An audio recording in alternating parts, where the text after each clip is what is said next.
అంటే భక్తులు ఏ విధంగా రక్షించారు భగవంతుడు వారి విశ్వాసం బట్టి ఉంటుందన్నట్టు. శ్రీ భగవానుడు సత్సాయి రామ ఉత్తరులు మహిమలు అనంతములు వాటిని వివరించి వాయటకు మొదలైన ఎన్ని గ్రంథములు చాలవు. శ్రీ భగవాన్ చరిత్ర సముద్రం వంటిది. అదుమరమగను మహోరమగను ఆనందమగను ఉండను. దాన్ని ఫలించడం వల్ల సర్వమంగళములు చేకూరు. సాయి భగవాని కథ చింతామణి వంటిదే. వారి దివ్య గుణములు జగత్తును శుభమయు ఐశ్వర్యం కూర్చి భక్తిని జ్ఞానమును వైరాగ్యం బోధించును.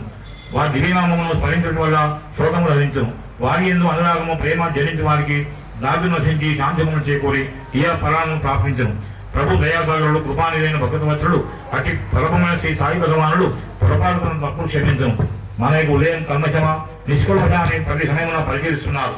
ఈ భూభారం మాన్ప ఏదిచ్చిన ఫలపురం అతడు పుష్పంలోని మకరందము విడవలే తుమ్మిదవలే మానవలిక ఉదయంలో సాయి భగవానుడు దివ్య చరణానందములను సదా ఆశ్రయించుకుని ఉండవలను.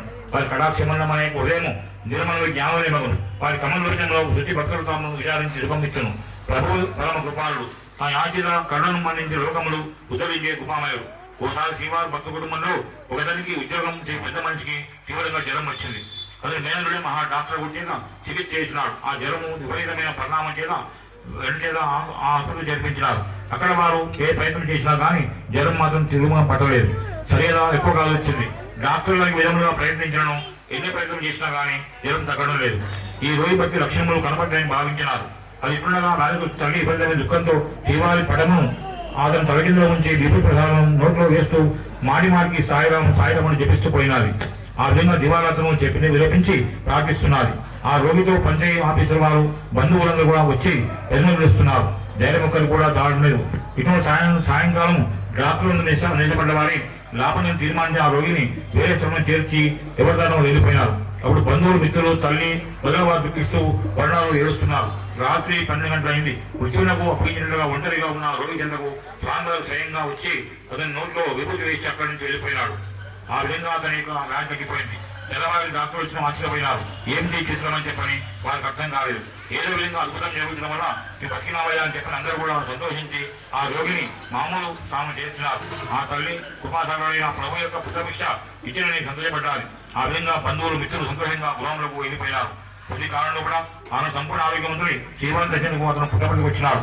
ఈ భగవానుడు అతను చూడగానే వాచ్యంతో పిలిచి చచ్చిమలో పుట్టినావయ్యా అని చెప్పని ఆ విధంగా నా దగ్గరకు వచ్చినామని చెప్పని అన్నాడు స్వామి. ఆ విధంగా అతనికి పునర్జీవితం గావించి ఈ సాయి పరమాత్మకు ధన్యవాదాలు అర్పించుకున్నారు ఆ సంతోష కుటుంబం అంతా కూడా.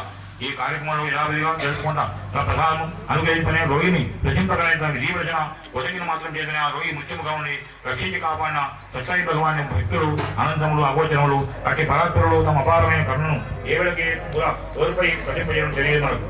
ఆ విధంగా ఆ స్వామివారి యొక్క అవతార లక్ష్యం ఈ విధంగా ఎవరు కూడా ఎందుకనగా జగన్నాథకు మందు ఏ అవతారంలో చూపించని అతి విస్తృతమైన దృశ్యములను సత్సాయి బాబా చూపించినాడు. తను ఆశ్రయించిన భక్తులు కాక వారి తాలూకు వారిని కూడా అపార కరుణతో ప్రేమతో కాపాడుతున్నారు. వారి మనసులో ఉన్నక సర్వ సమస్త భావనా ప్రభావం ఉంది. ఓసారి కోరు ప్రాంతంలో ఆ భక్తులైన జమీందారు ఎస్టేట్ లో పనిచేస్తున్న వీర కుటుంబం యొక్క గొడవలు వచ్చిన భర్త అత్తగారు చాలా బాధపడుతున్నారు. అన్ని విధములుగా బాధపడుతున్నారు. అలకత్తలో ఒకవలే నలిగిపోయి ఆ పిల్లలు చెప్పుకొని బాధపడుతూ చాలా బాధపడి ఏడుస్తున్నారు. దాని జరిగినట్లుగా ప్రతి సంతానం కూడా నిర్వహించి సరిగలని మళ్ళా వారు ఎవరిని హెచ్చరిస్తున్నారు. ఈ కారణంగా అత్తగారు నోడుకు వచ్చినట్టుగా మాట్లాడుతూ ఆ ఉదయం గాయపరుస్తున్నారు.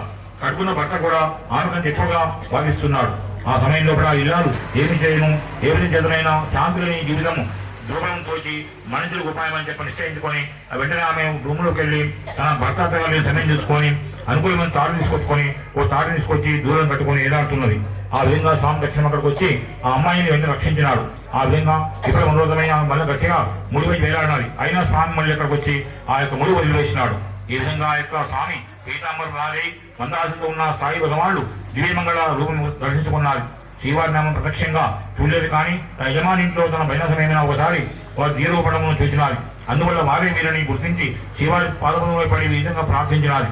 ఆ విధంగా సమయమున ప్రక్క ఇంటాం వచ్చి అభివృద్ధిపడం నుంచి కాటున్న రక్తం గాల్చి ఇదేమో ఆశ్చర్యంగా అడిగినారు. తన ఆత్మ చేసుకుని ప్రయత్నించగా ఎవరో సాయి భగవాను వచ్చి నన్ను కాపాడని చెప్పినారు. ఈ విధంగా విషయం తన యజమాని తెలియగానే యజమాని చాలా భయపడ్డాడు. ఈ విధంగా యొక్క రాత్రి యజమాని భార్యకు భగవాను కనిపించిన వాడి తాము యువతిని ఆత్మహత్యని కాపాడే విధంగా చెప్పినాడు. వెంటనే యువతి ఆ కుటుంబంలో పడుతున్న బాధలు విషయం గురించి ఈమె మాత్రం పట్టించుకున్న గురించేదా ఎంత ప్రభావం వాటిని హెచ్చరించినాడు. ఆ విధంగా యొక్క కుటుంబం అంతా కూడా తాను జరుపుకుంటూ అక్కడ సేవ చేస్తూ వారు కాలం గడిపినారు.